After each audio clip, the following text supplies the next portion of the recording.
Aleluia. Quem achou Isaías 37? Pode ficar sentado, que a maior reverência é ouvir e entender a palavra de Deus, amém? Deus me mostra livramentos aqui. Isaías capítulo de número 37, amém? Isaías capítulo de número 37 diz assim: e aconteceu que, tendo ouvido isso, o rei Ezequias rasgou as suas vestes. Ele rasgou o quê? E se cobriu de saco de pano grosseiro, e entrou na casa do Senhor. Ele rasgou as suas vestes, vestiu um pano de saco e entrou dentro da casa do Senhor. O rei enviou Eliaquim, o mordomo, e a Sebna, o escrivão, e os anciões dos sacerdotes cobertos de panos de saco, e Isaías, filho de Amós, o profeta. Diga profeta. E disseram: assim diz Ezequias, este dia é dia de angústia. Dia de quê? Aleluia. E de blasfêmias, porque chegados são os filhos ao parto, e força não há para os que dar à luz.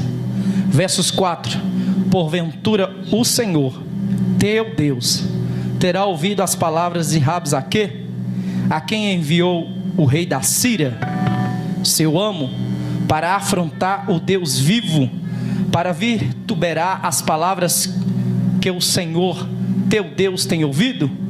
Faze oração pelo resto que ficou. E os servos de Ezequias vieram a Isaías. E os servos de Ezequias vieram a quem? Diga comigo, tem profeta no arraial. Isaías lhe disse: assim direis ao vosso amo. Quem foi que disse? Quem é Isaías? Quem é Isaías? Tem crente vivo aqui? Aleluia. Depois de tanto pular no poder, irmão, tem que ressuscitar também na palavra. Amém. Amém. Isaías disse: assim direis ao vosso amo, assim diz o Senhor: não temas, à vista das palavras que ouviste, com as quais os servos do rei da Síria de mim blasfemaram.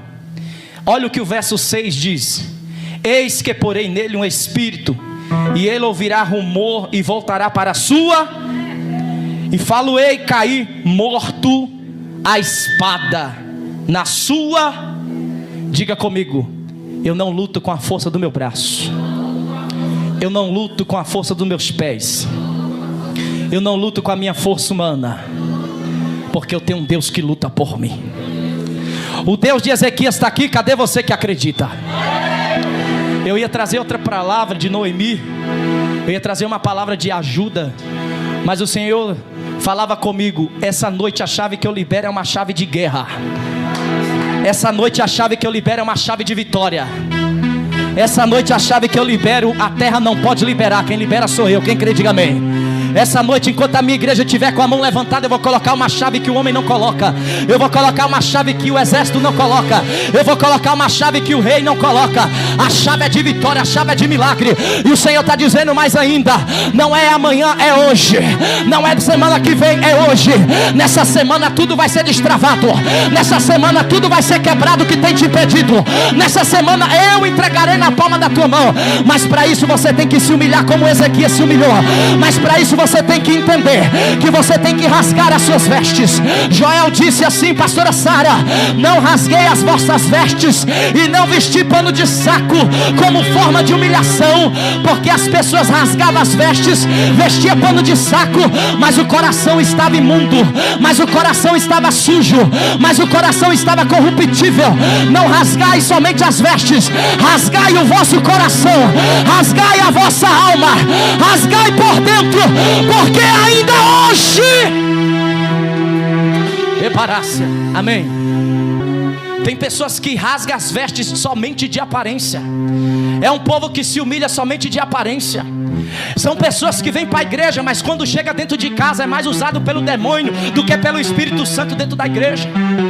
O Diego falou algo muito profético aqui, o diácono Diego, que você é o que você cala, é o exemplo que você vai dar, que vão saber quem é Deus na tua vida. Não adianta vir para dentro do culto e lá fora você não ser o culto. Não adianta você adorar dentro do culto e ser um homem e uma mulher de Deus rodando dentro do culto, se lá fora você briga, você xinga, você bate. Ezequias, ele sabia que aquela guerra ele nunca venceria.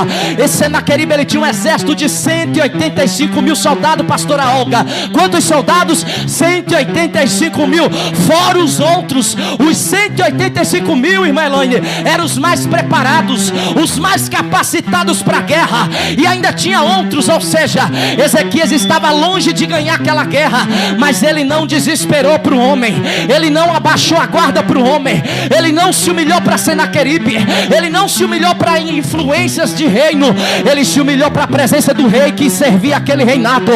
Ele se humilhou na presença do rei que reinava naquele reinado. Ele entrou dentro do templo com as vestes rasgadas, ele entrou dentro do templo com um pano de saco. Isso não foi uma aparência, aleluia, somente por fora, somente externa. Ele entrou dentro do templo com as vestes rasgadas e com pano de saco, dizendo: o Senhor, eu sou rei na terra, mas só o Senhor comanda esse reinado. Dentro desse templo eu não sou ninguém, eu sou servo. Dentro desse templo eu sou alguém desesperado. Dentro desse templo, lá fora eu estou no trono, lá fora eu comando, lá fora eu reino, mas dentro da tua casa eu sou escravo, eu sou reino. E eu vim te pedir ajuda, Senhor, eu vim te pedir socorro, Senhor. Está na hora de nós rasgarmos a veste do eu, da Balabachambarábia, da Babilônia que há dentro de você, do orgulho, da altivez de espírito, aleluia, da raiva, da ira. Chegou a hora de você rasgar esse velho homem, chegou a hora de você rasgar essa veste do velho homem e abrir seu coração e entender que é se humilhando que Deus exalta, que é se humilhando que Deus honra, que é se humilhando que Deus levanta, que é se humilhando que Deus vence a tua guerra. A tua humilhação hoje chegou até Deus, rei Ezequias. A tua humilhação hoje chegou até Deus, rei Ezequias. Naquela época tinha um profeta chamado Isaías. Veio um mensageiro de Senaqueribe dizendo que ia derribar, que ia envergonhar, que ia fazer aquele povo obreiro Michael comer esterco, comer estrume. E aquele mensageiro também disse: eu vou abater o teu Deus, eu vou envergonhar o teu Deus. Alguém se levantou contra você e nada aconteceu, mas a partir do momento que tocou no teu ministério, tocou no dono dele, e o dono dele se chama o Deus de Israel, o dono dele se chama Jesus de Nazaré. Estavam falando do teu nome, estavam fofocando do teu nome, estavam se levantando contra o teu nome, estavam abatendo o teu nome. Deus estava calado, porque estava mexendo contigo, porque estava mexendo com a terra, porque estava mexendo com o homem. E Deus quer que você se humilhe mesmo, Deus quer que você desça mesmo. Mas a partir do momento, pastor Adriano, que começou a mexer na tua unção, no teu chamado, naquilo que Deus te entregou, Deus se levanta e diz: agora mexeu comigo, agora mexeu comigo, agora mexeu. E ele está dizendo: fica calado, porque o teu silêncio vai ser resposta diante do teu adversário. Senaqueribe vai ter que entender que esse povo não é um povo sem dono, que esse povo não é um povo sem pai, que esse povo não é um povo que não é justificado. Isaías ora a Deus e apresenta a carta de afronta perante Deus. Deus responde para Isaías, porque aonde tem profeta tem boca de Deus na terra. Quem está entendendo, diga amém. Quem está entendendo, diga amém. Quem está entendendo, diga amém. Aonde tem profeta, Deus fala na terra. Aonde tem profeta, Alabacamanábia, o corrupto não prevalece, o bode não prevalece, o lobo não prevalece.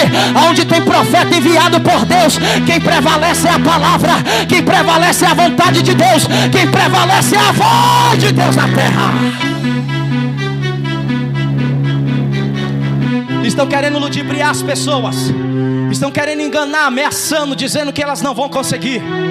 Estamos num século que a enganação está em cima dos altares. Estamos num século que nós temos que ler cada dia mais da palavra, comer cada vez mais do alimento que vem do céu, que é a palavra, para não sermos enganados com aquele espírito do engano que Paulo repreendeu e ele foi preso. E quando você se levanta para denunciar o espírito do engano, o espírito da mentira, o espírito do diabo, diabo vão querer te apedrejar, vão querer te bater, vão querer te aprisionar, mas ainda você está dentro do propósito, porque quem vive no propósito, quem vive no propósito não é bajulado, é caluniado, é perseguido, é apedrejado. A medida que te persegue é a medida do propósito que Deus tem na tua vida. A medida que te calunia, missionária Silva, é a medida do propósito de Deus na tua vida. A medida que se levanta contra você é a medida. Sabe por que você está passando essa luta imensurável? É porque Deus te escolheu para algo maior. Deus te escolheu para algo que você nunca imaginou fazer. Deus te escolheu para pregar o verdadeiro evangelho, o evangelho que confronta, o evangelho que liberta, o evangelho que restaura e o evangelho que leva para o céu. Eu não estou dizendo que Deus não dá carro. Ele dá carro porque Ele é dono de todos os carros. Eu não estou dizendo que Deus não abençoa nas finanças, porque Ele abençoa nas finanças. Mas eu estou dizendo que a nossa prioridade ainda é o reino do céu e a justiça. Eu estou afirmando que a nossa prioridade ainda é o reino do céu e a justiça, porque as demais coisas vos serão acrescentadas. Deus está acrescentando na vida de alguém aqui nessa noite. Ei, Ezequias se humilhou para quem podia resolver. Você está se humilhando para quem pode resolver? Olha para esse irmão, chacoalha esse irmão que está do seu lado e fala para ele: você está se humilhando para a pessoa certa, você está desabafando para a pessoa certa, você tem se alabachuri camanábia, você tem conversado com a pessoa certa.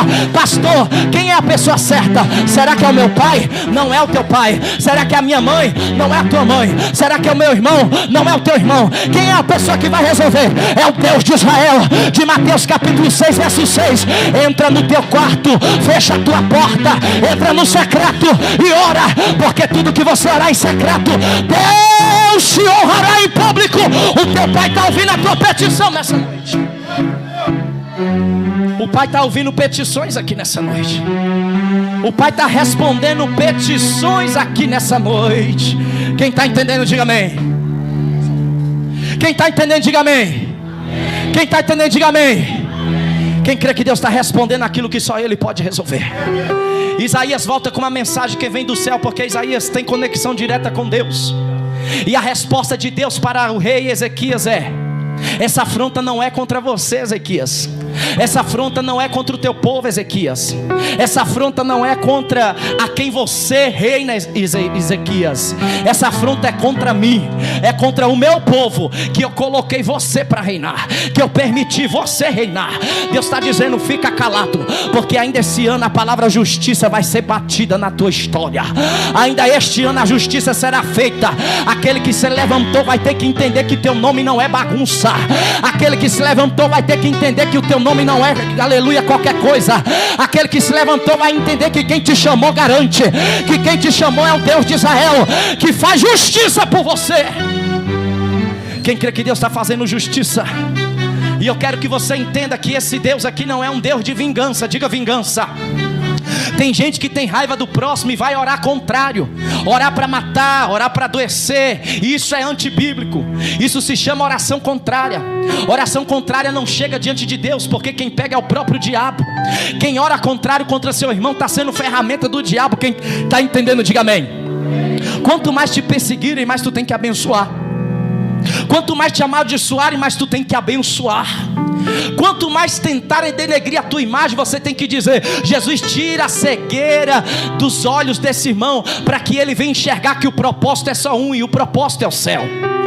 Só que debaixo da ameaça de Senaqueribe, Deus vai se posicionar e vai mostrar que quem cuida do povo de Israel é Ele. Ainda esta semana Deus vai se posicionar na vida de alguém e vai mostrar: eu estou te dando oportunidade para arrependimento, mas se você não parar de tocar, se você não parar de falar, se você não parar de se levantar, eu vou falar pelos meus filhos. A Bíblia diz que Senaqueribe está cheio de segurança. Diga segurança. A Bíblia diz que Senaqueribe está cheio de altivez de espírito. Diga altivez de espírito. Quanto mais você cala, mais Deus mostra que Ele é na tua vida. Ezequias está apenas orando, está apenas clamando para que essa tragédia não venha acontecer no seu reinado, na sua cidade, para o povo de Israel. E os assírios, Senaqueribe no acampamento dos assírios, eles estão acampados ali, o acampamento assírio, estão descansando. Diga descansando.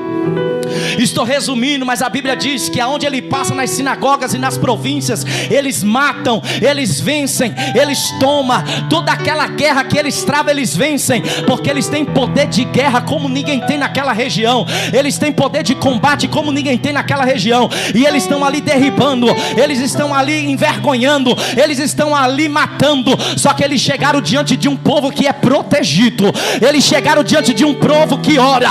Eles chegaram diante de um rei que jejua. Eles chegaram diante de um rei que lidera um povo.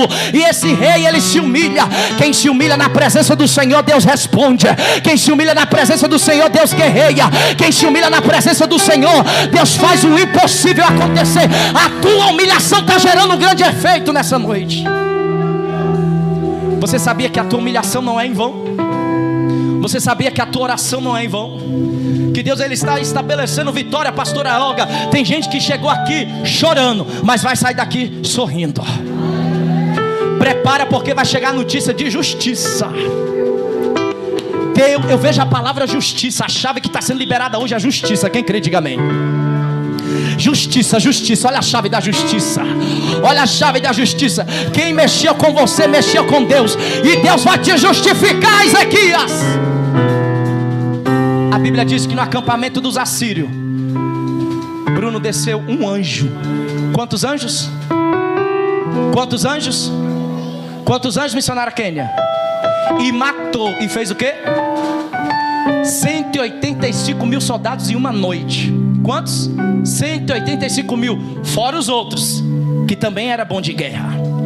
A Bíblia diz que quando Senaqueribe acorda, pastora Olga, todos aqueles soldados estavam mortos. Estavam o quê? Diga comigo: Deus mata e não vai preso, ressuscita e não dá explicação. A sentença de Senaqueribe é que ele ia morrer na sua terra.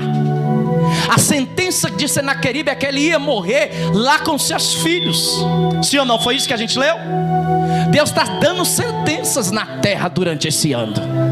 É tempo de posicionamento, porque tem sentenças sendo dadas. E a melhor posição que você pode estar é na posição de adorador, de obediente, de servo, de eleito, de sacerdócio real. Quem está na posição que Deus quer, quem está na posição que Deus chamou para estar. Quem tem se levantado contra você já tem uma sentença. Quem tem se levantado contra a tua casa já tem uma sentença. E Deus está falando para alguém: não peça misericórdia, porque Ele não é vingativo, Ele é justiça. E quando a justiça de Deus desce sobre a terra, não há como o homem impedir o agir de Deus. Deus, Ele sonda para ver se ainda há libertação. Deus, Ele sonda para ver se ainda há arrependimento. Mas nós estamos vivendo numa época que Deus está colocando no leito e matando, irmão. Covid-19 matou crente, matou pastor, matou ímpio, matou macumbeiro, matou milionário, matou pobre, matou morador de rua e matou famosos. Chegou um basta. O ai de Deus está sobre a terra. E a única preocupação que nós devemos nos preocupar é se nós estamos salvos diante do Senhor, é se nós estamos aptos para entrar no céu. Quem ainda está preocupado com a salvação, quem ainda está preocupado em entrar no céu, diga comigo: Maranata, hora vem Senhor Jesus. Diga comigo: Maranata, hora vem Senhor Jesus. Enquanto tem muitos preocupados com enriquecimento na terra, enquanto tem muitos preocupados com carro, com casa, com casamento, com prosperidade na terra, ainda tem uma igreja preocupada em entrar no céu. Ainda tem uma igreja preocupada em ser salva. Ainda tem uma igreja preocupada em ser liberto. Tem alguém ainda que quer entrar no céu aqui? A Bíblia diz que pelo mesmo caminho, pastora Juliana, que Senaqueribe veio gritando. Olha como Senaqueribe veio gritando: no arraial, nas sinagogas, em todas as cidades: vou matar, vou derrubar, eu estou vencendo a guerra. Ei, Ezequias, eu vou envergonhar teu Deus e fazer o teu povo e você comer esterco. Eu vou fazer, eu vou destruir. E quantas vezes A primeira estratégia do inimigo é te amedrontar. A primeira arma do inimigo é te traumatizar com um grito, é te parar com a ameaça. Tem gente que não ora mais porque foi ameaçado. Tem gente que não ora mais porque estão se levantando contra ele. Mas Ezequias não se intimidou. Ele continuou orando, ele continuou buscando, e Deus respondeu. Não é para parar. O inimigo até gritou que ia te derrubar, mas através do teu posicionamento, Deus vai mostrar para ele que ele é na tua vida.